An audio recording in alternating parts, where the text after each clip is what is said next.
이제 선행학습이라는 거를 충실하게 해볼 수 있는지, 시작해 볼 수 있는지, 수학이라는 과정 안에서 학생들이 단점은 부정확하다. 지역별 편차가 큽니다. 이 전교 속차를 가지고 왔을 때 반성적보다 떨어지는 경우도 있습니다.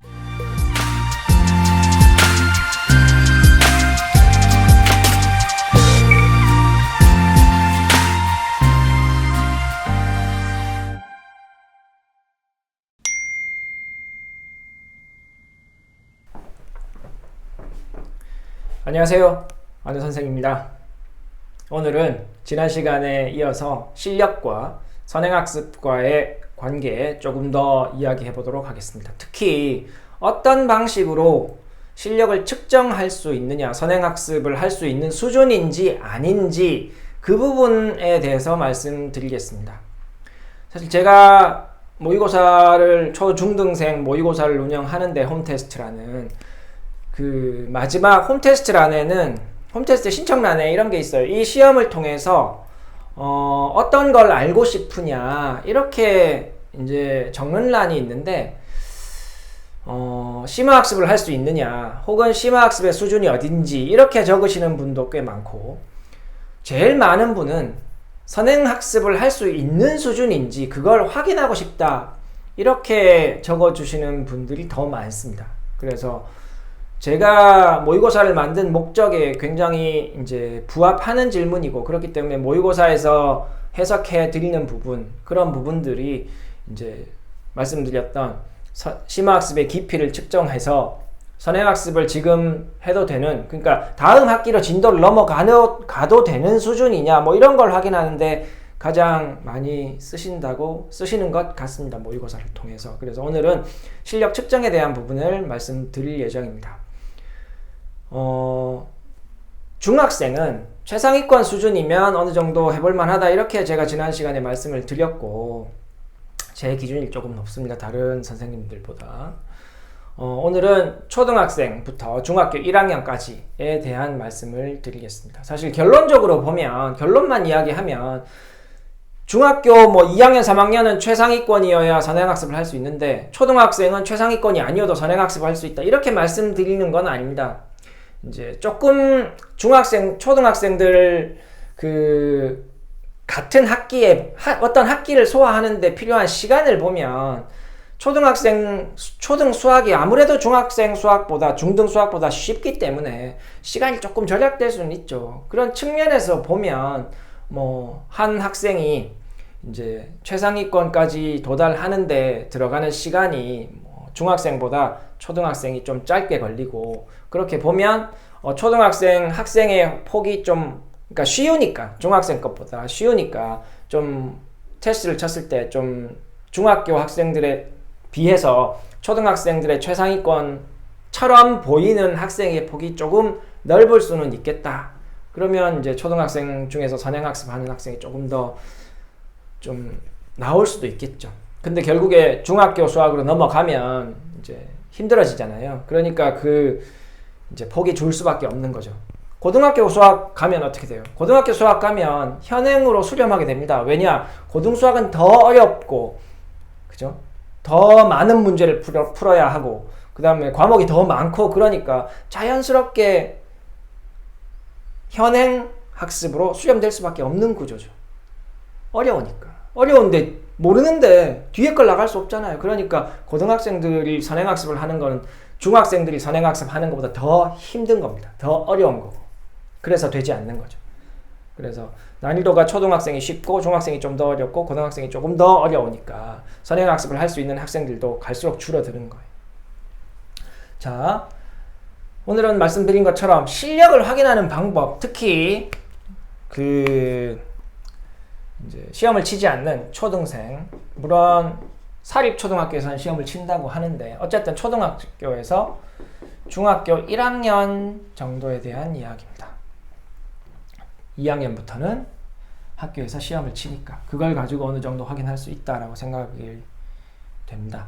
자, 가장 많이 여러분들이 댓글로 질문하는 것 중에 이런 문제집을 이용하는 문제집의 정답률이죠. 문제집의 정답률이 어떻습니다. 어떻습니다. 어떻습니다. 이렇게 댓글을 달아주시면서 우리 아이가 뭐 다음 학기로 넘어가 될까요? 어떻게 할까요? 이렇게 질문을 많이 주시는데 사실 초기에 더 많았었고, 그죠? 재작년 후반에 더 많았었고, 그 내용, 그 질문에 대해서 제가 대답을 시원하게 해드릴 수 없었기 때문에 제가 만들게 된 게 홈테스트 모의고사예요. 왜냐하면 이 문제집의 정답률을 이야기하는 게 좀 애매하다 이거죠. 우리가 수능도 그렇고 학교 시험도 그렇고 모의고사도 그렇고 어떤 시간 안에 풀어야 하는 그런 조건이 있습니다. 그게 시험이죠.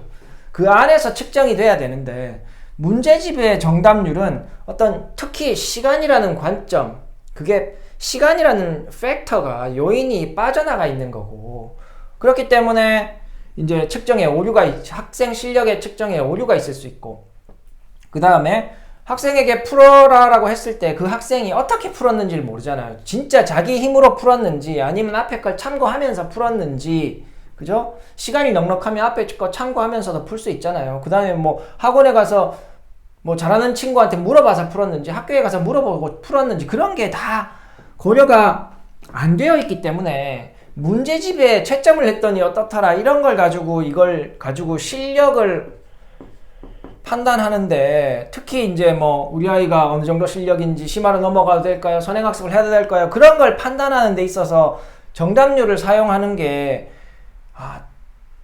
그냥 불가하다. 사실 저는 그렇게 생각합니다. 그래서 이제 문제집의 정답률을 말씀하시는 경우에 제가 뭐라고 댓글을 달아드리는 걸 지양하고 있죠. 거의 못 달아드리고 있습니다. 그래서 문제집의 정답률은, 그죠? 장점이 있다면 이걸 물론 이걸 가지고 하실 수 있는 분도 있겠죠. 혹은 맞을 수도 있겠죠. 그죠? 이 정답률을 가지고 뭔가 진도를 더 나가거나 선행학습을 하는데 맞는 경우도 있겠지만, 그냥 제 입장에서는 실력 측정하는데 굉장히 오차가 많다. 그렇게 생각이 됩니다. 그래서 장점은 그냥 편하다죠. 채점만 해보고 하면. 근데 단점은 부정확하다.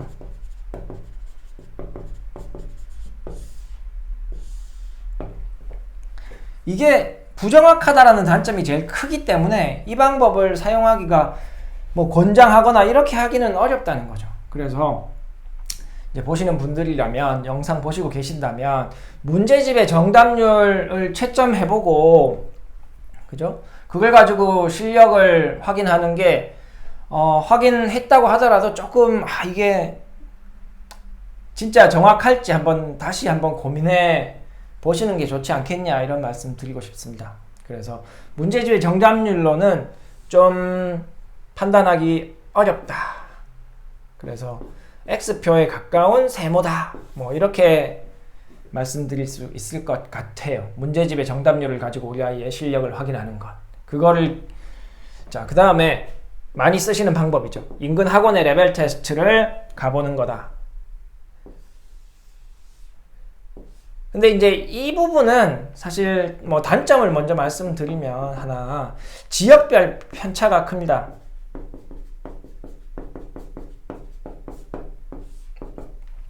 학군지에서 치는 레벨 테스트와 학군지가 아닌 어떤 지역에서 치는 레벨 테스트의 지역 편차, 학생들의 수준 차이가 있으므로 그러니까 과열 학군지 같은 경우에는 보수적으로 실력이 측정이 될 수 있잖아요. 그죠? 근데 그렇지 않은 지역에서는 실력 인플레이션이 일어날 수 있는 겁니다. 우리 아이가 다 맞췄으니까 최상위권이겠지. 이렇게 인식하면 그렇지 않을 수도 있다는 거죠.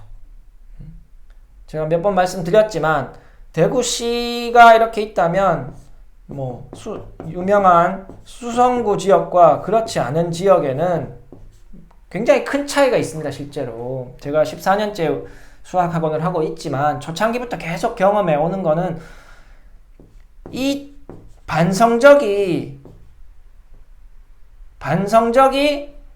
어떤 지역의 전교 석차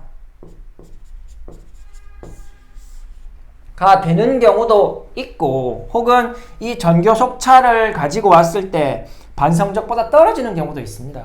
예를 들면은 전교 속차가 3등인데 반에서 3등을 하지 못한다는 거죠.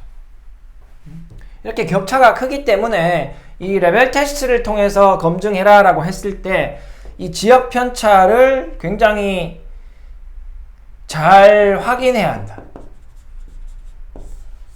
혹은 어떤 대도시라서, 그죠? 레벨 테스트를 치러 가려고 한다면 그럼 차라리 약간 좀 과열학군 쪽 지역까지 가서 레벨 테스트를 치는 게 뭐 가능하다면 그런 방법을 쓰는 게 지역 편차를 최대한 줄이는 방법 아니겠냐, 이렇게 말씀드릴 수 있을 것 같아요.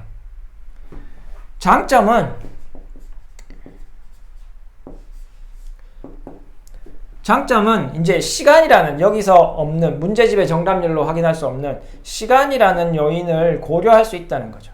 그죠? 시간이라는 요인을 고려해서 시험을 치기 때문에 이제 측정의 정확도가 올라가는 거예요.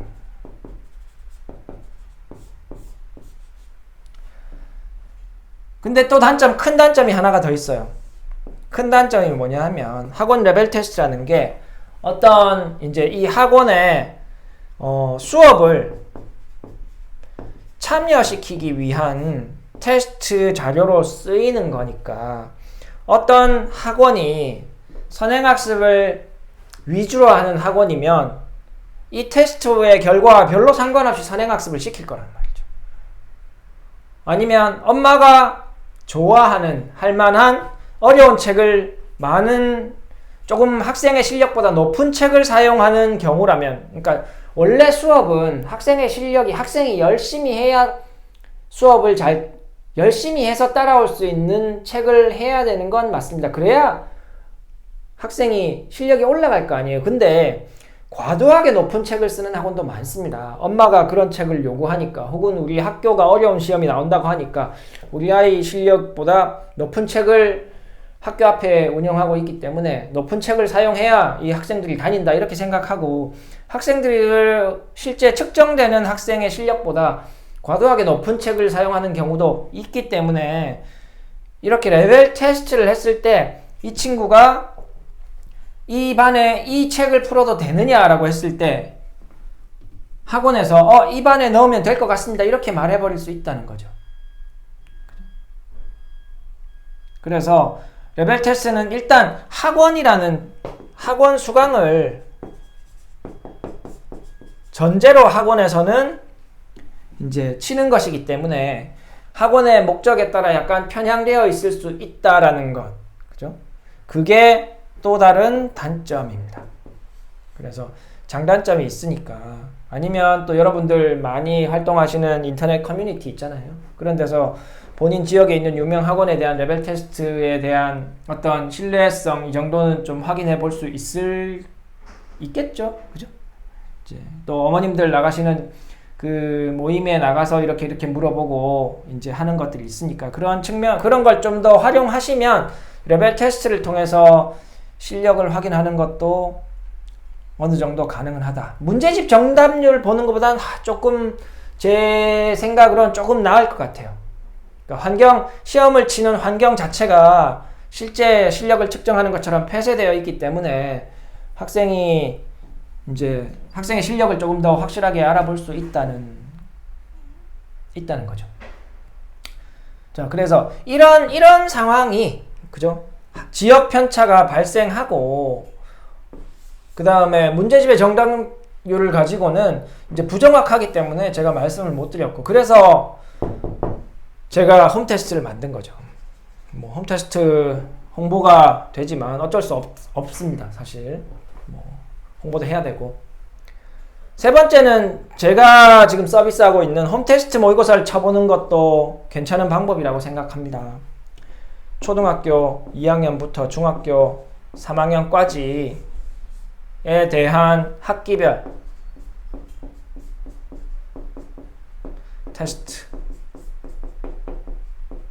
테스트로 준비되어 있는데, 제가 직접 채점하고, 그죠? 홈테스트는 제가 해석하고 의견을 다 써드리고, 홈테스트 라이트는 여러분들이 그 점수를 보고 대략 가늠할 수 있는 그런 기준을 드리거든요. 그래서 문제집의 정답률 혹은 인근 학원의 레벨 테스트, 지역별 편차가 있기 때문에 이런 걸 다 무시한다면, 그죠? 이런 무시하는 게 아니라 이런 부분보다는 제 생각에는 여러분들이 홈테스트를 쳐보시면 좀 우리 자녀분들의 실력 측정을 조금 더 정확하게 할 수 있을 것 같습니다. 간혹. 제가 치는 모의고사가 쉽지는 않아요. 그러니까 상중하 10개씩 치는데, 그죠? 어느 정도 돼야 최상위권인지, 제가 갖고 있는 최상위권의 기준은 그래도 학군지에 대한 최상위권 기준을 가지고 있는 겁니다. 제가 만약에 학군지가 아닌 곳에 기준을 가지고 있다면 이런 측정에 대한 해석을 제가 해드릴 수가 없어요. 근데 제가 이제 학군지에서, 그죠? 수성고에서 14년째 수학학원을 하고 있고, 저희 학원, 제가 갖고 있는 어떤 기준에 어떤 학생이 뭐 의대를 갔다, 의대를 못 갔다, 뭐 국립대를 갔다, 이런 기준을 가지고 있기 때문에 제가 이런 문제집 혹은 레벨 테스트 이런 부분에서 부족할 수 있는 부분을 제가 채워드릴 수 있겠다라는 생각으로 제가 홈테스트를 개발한 거기 때문에 제 생각에 뭐 자랑은 아니고 홍보죠. 이 두 가지 방법보다는 홈테스트 모의고사가 더 정확하게 우리 아이들의 실력을 해석해 줄 수 있다, 측정해 줄 수 있다, 이렇게 생각합니다. 그래서 한번 여러분들이 혹시 지금 내 아이의 실력이 정확하게 어떤지 궁금하시다면 세 가지 방법 중에 여러분들이 뭐 홈테스트 모의고사는 정확하다고 저는 생각하는데 다른 두 개보다 단점이 있습니다. 단점. 유료다는 거죠. 실력을 확인하는 방법, 초등학교에서 중학교 1학년들은 시험을 쳐보는 게 가장 좋습니다. 뭐 레벨 테스트를 치거나 홈테스트 모의고사를 치거나. 근데 이제 문제집을 가지고 좀 확인하는 건 좀 부정확하지 않겠냐, 이런 생각이고, 그 다음에 초등학생이든 중학생이든 마찬가지입니다. 초등학생도 시험을 쳐서 이 친구가 최상위권 수준의 학생이면 제가 이 친구는 선행학습을 하는 것도 특별히 문제가 없을 것 같습니다, 이렇게 말씀을 드리는 거고, 어중간한 상태면 저는 심화를 조금 더 하라고 말씀을 드리는 겁니다. 어차피 실력은 선행으로 만들 수 있는 게 아니니까 심화를 통해서 깊이 있는 사고를 하고, 내가 못 풀었던 문제를 풀어내는 능력이 생겼을 때 실력이 올라가는 거지. 남들 다 풀고 있는 쉬운 문제 몇 문제 일찍 풀었다고, 그죠? 선행을 심화로 하는 학생, 심화로 할 수 있는 학생, 그죠? 심화로 할 수 있는 학생은 상관이 없습니다. 그게 이해가 되고 4학년이 6학년 심화 수업이 소화가 되는 학생이면 4, 5, 6학년께 잘 될 수 있는 학생이니까 상관이 없는데, 일반적으로 많은 학생들이 선행을 하는 학생들 중에 중학교 올라가도 마찬가지예요. 중학교 수학으로 넘어가면 막 그러니까 선행을 심화로 할 수 있는 학생이 그렇게 많지 않습니다. 그러면 결국 쉬운 문제 위주로 선행학습을 하게 된다는 말인데, 쉬운 문제 몇 개 풀었다고 해서 실력이 올라간다라고 저는 생각하지 않습니다. 최근에 본 어떤 영상을 보니까 너무 어려운 문제 풀려고 하지 말고 선행을 쭉 해라라고 이야기하시는 분도 계셨는데, 뭐 그럴 수도 있겠지만 그게 핵심이 아닙니다. 제가 예전 영상에서 이렇게 말씀드린 적이 있어요. 실력이 안 좋은 상태에서 선행학습을 한다고 해서 실력이 올라가지 않는다는 증거가 있다. 그 증거가 뭐냐 하면, 좀 말이 길어지는데, 중학교 2학년 중상위권. 중학교 2학년 중상위권은 중학교 2학년 수학을 배운 학생입니다. 그죠? 이 학생은 중학교 1학년 심화 문제를 못 풉니다, 제대로. 중학교 3학년 중상위권 학생은 중학교 2학년 심화 문제를 제대로 못 풉니다. 이게 증거예요. 왜? 중학교 2학년 중상위권은 중2 선행을 다 한 학생이잖아요. 선행학습을 했는데, 그죠? 선행학습이 아닌 상태지만, 현행이지만, 어쨌든 중2 걸 다 배웠음에도 중1 심화를 못 푸는 겁니다. 중3 거를 다 배운 중3 중상위권 학생이 중2 심화를 풀어야 되잖아요. 선행학습이 실력이 된다면. 근데 중3을 다 배워도 심화를 못 푼단 말입니다. 고등학교 1학년 중상위권은 중3 심화 문제를 못 풀어요. 그러니까 선행학습을 통해서 실력이 올라갈 수 있다라고 자꾸 이상한 소리 하는 건 말이 안 된다는 겁니다. 그래서 일단 또 뭐 실력 이야기 하다가 옆으로 약간 샜는데, 선행학습 이야기가 나오면 제가 좀 그죠, 말이 많아집니다. 물론 계속 선행학습 이야기를 하고 있긴 하지만 어쨌든 마무리를 하면, 실력 측정은 레벨 테스트를 쳐보세요. 홈 테스트 모의고사를 이용해 보셔도 되고, 혹은 인근 유명한 학원에 레벨 테스트에 어느 정도 좀 신뢰가 있는 학원에 가서 레벨 테스트를 치는 게 더 정확하게 확인할 수 있는 방법이라고 생각합니다. 단점은 제가 말씀드린 것처럼 학원 레벨 테스트는 수업을 듣겠다, 수업에 참여시키겠다라는 전제로 하는 것이기 때문에 해석이 조금 타이트하지 않을 수 있다라는 거, 그거 감안하시고, 선행학습을 그냥 남들 하니까 그냥 우리도 해야지 이렇게 결정하시지 마시고, 한번 우리 아이의 실력이 어느 정도인지 한번 측정해 보는 게 먼저입니다. 그래서 심화학습을 하든 선행학습을 하든, 그죠? 어려운 책을 풀려고 해도 그 전 단계 문제가 해결이 잘 되는지를 확인해야 되는 거고, 진도를 더 나가려고 해도 이전 학기가 잘 되어 있어야 뭐 진도를 나가는 게 의미가 있기 때문에, 그것을 확인하기 위해서 꼭 실력 확인을 주기적으로 해 보시기를 추천합니다. 오늘은 여기까지만 하고 마무리하겠습니다. 다음에 더 좋은 내용으로 찾아뵙도록 하겠습니다. 감사합니다. 안녕. 수학 화이팅!